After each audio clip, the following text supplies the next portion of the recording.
سلام و نوروز مبارک. طاهری سفر هستم با اخبار امروز پنجشنبه در خدمت شما.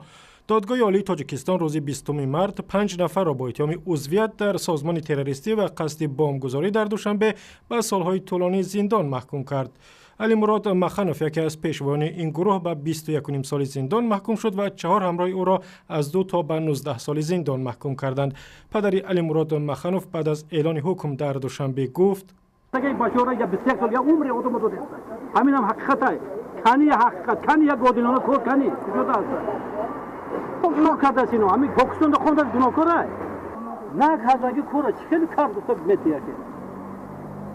کمیته امنیت ملی تاجیکستان میگوید این 5 نفر که بعضیشان در پاکستان آموزش دیدند عضو حرکت اسلامی ازبکستان بوده و میخواستند در آستانه انتخابات ریاست جمهوری در ماه نوامبر گذشته بناهای وزارت امور داخلی و کمیته امنیت و دیگر انشاءات مهم در دوشنبه را بتر کنند.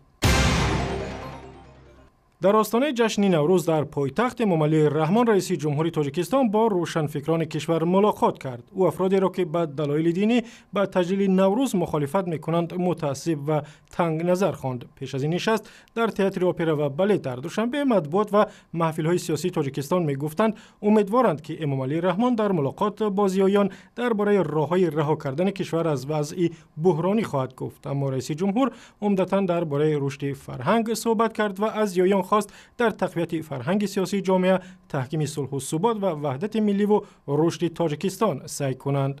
از همه بیشتر به من چیز پسند آمد اون که دعوت جناب عالی محترم امام رحمان به خلق و جوانان که خوانند. صرف نظر از تنش و مشکلات و گرفتاری ها مردم روستای واروخ ناحیه اسفره نوروز را تجلیل کردند. محفل نوروزی مردم روز 20 مارت در یک باغ صورت گرفت ولی مهمانان دعوت شده از روستای همسایه از کرغیزستان به این جشن نآمدند. قرغیزا پیش نقض بودیم. همین واوا ما همین کوههای دیسادت گرام میبردن. خاطر ما میپویان، کارش پولش میدادیم، آورده میدادن. همچنین امسال خبر کن. از ماه ینور بعد از مناقشه مرزبانان تاجیک و قرقیز در سرحد تاکنون راهها به سمت واروخ که در قلمرو کشور همسایه واقع شده است بسته میماند. خبرنگار رادیو آزادی که به واروخ رفت میگوید وضع در اینجا آرام است.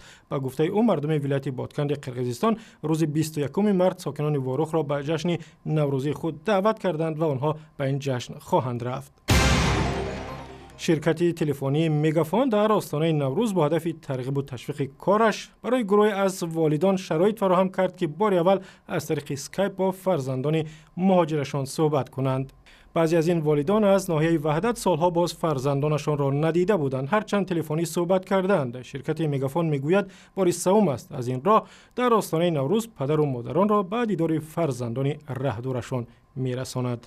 و ویدیو و اخباری از این هم بیشتر در وبسایت رادیو آزادی، در صفحه‌های ما در فیسبوک، توییتر، یوتیوب و هم صمیمه مخصوصی رادیو آزادی برای تلفن‌های همراه.